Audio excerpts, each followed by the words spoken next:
إن الحمد لله نحمده ونستعينه ونستغفره ونعوذ بالله من شرور أنفسنا ومن سيئات أعمالنا من يهده الله فلا مضل له ومن يضلله فلا هادي له وأشهد أن لا إله إلا الله وحده لا شريك له وأشهد أن محمدا عبده ورسوله أما بعد فإن خير الحديث كتاب الله وخير الهدي هدي محمد صلى الله عليه وسلم وشر الأمور محدثاتها وكل محدثة بدعة وكل بدعة ضلالة وكل ضلالة في النار. أعوذ بالله السميع العليم من الشيطان الرجيم من همزه ونفخه ونفثه. بسم الله الرحمن الرحيم. رب اشرح لي صدري ويسر لي أمري واحلل عقدة من لساني يفقهوا قولي. بسم الله الرحمن الرحيم. ان الله وملائكته يصلون على النبي يا ايها الذين امنوا صلوا عليه وسلموا تسليما. اللهم صل على محمد وعلى ال محمد كما صليت على ابراهيم وعلى ال ابراهيم انك حميد مجيد. اللهم بارك على محمد وعلى ال محمد كما باركت على ابراهيم وعلى ال ابراهيم انك حميد مجيد. بھائیو الحمدللہ آج 16 اور 17 ربیع الاول 1435 ہجری کی درمیانی رات 18 جنوری 2014 اور ہفتے کا دن ہے. ہماری آج کی یہ ایکسکلوسیو نشست امام کائنات سید الاولین والآخرین شفیع المذنبین رحمت للعالمین سیدنا و مولانا امام اعظم محمد الرسول اللہ صلی اللہ علیہ وآلہ وسلم کی ولادت مبارکہ کے بابرکت مہینے ربیع الاول کے کانٹیکسٹ میں منعقد ہو رہی ہے. اور آج کی گفتگو کا عنوان مسلمانوں کا ایک اہم ترین عقیدہ ہے. پوری دنیا کے مسلمان اہل سنت کہلانے والے تینوں گروہ بریلوی، دیوبندی اور سلفی یعنی اہل حدیث، اور اس کے علاوہ بھی جتنے اہل سنت کے آف شوٹس ہیں حنفی، شافعی، مالکی، حنبلی اور اہل تشیع بھی، اہل سنت اور اہل تشیع دونوں اس عقیدے پر متفق ہیں. اور وہ عقیدہ ہے امام کائنات صلی اللہ علیہ وسلم کی وفات کے بعد آپ صلی اللہ علیہ وسلم کی قبر مبارک میں برزخی حیات، جو اپنے موڈ کے اعتبار سے تو برزخی ہے لیکن وہ جسمانی بھی ہے اور روحانی بھی ہے. اس پر الحمدللہ امت کا اجماع ہے.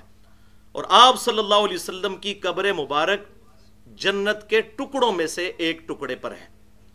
چنانچہ صحیح بخاری اور صحیح مسلم کی متفق علیہ حدیث ہے. صحیح بخاری میں انٹرنیشنل نمبر کے مطابق 1196 اور صحیح مسلم میں 3370 کہ آپ صلی اللہ علیہ وسلم نے ارشاد فرمایا کہ میرے گھر سے لے کر میرے ممبر تک جنت کے ٹکڑوں میں سے ایک ٹکڑا ہے جسے ہم ریاض الجنہ کہتے ہیں. اور اس حدیث پر امام بخاری رحمہ اللہ نے باب باندھا ہے قبر رسول سے لے کر ممبر رسول تک کے حصے کی فضیلت. قبر رسول سے لے کر ممبر رسول صلی اللہ علیہ وآلہ وسلم تک کے حصے کی فضیلت. اور صحیح مسلم میں بھی یہی باب ہے، کیونکہ اب پریکٹیکلی اس حجرہ عائشہ رضی اللہ تعالی عنہا میں ہمارے محبوب صلی اللہ علیہ وسلم کی قبر مبارک ہے. لہٰذا وہ گھر جو ہے وہ اسی میں آپ صلی اللہ علیہ وسلم کی قبر مبارک بنی، کیونکہ جامعہ ترمذی میں صحیح سند کے ساتھ یہ حدیث موجود ہے کہ نبی کو وہیں پر دفن کیا جاتا ہے جہاں پر اس کی وفات ہوتی ہے. اور اس عقیدے کو بھائیو ہم عرف عام میں عقیدہ حیات النبی صلی اللہ علیہ وسلم کہتے ہیں. اور یہ کوئی جدید عقیدہ نہیں ہے، یہ عقیدہ شروع سے مسلمانوں کے ہاں چلتا آ رہا ہے. آج سے تقریباً 1000 سال پہلے اہل سنت کے بہت بڑے امام اور احادیث کی کئی کتابوں کے مؤلف سیدنا امام ابو بکر حافظ احمد بن حسین بن علی البیہقی، جن کو مشہور امام البیہقی کہا جاتا ہے، المتوفى 458 ہجری، انہوں نے 21 احادیث پر مشتمل ایک مکمل کتاب لکھی جس کا نام ہی ہے حیات الانبیاء فی قبورہم،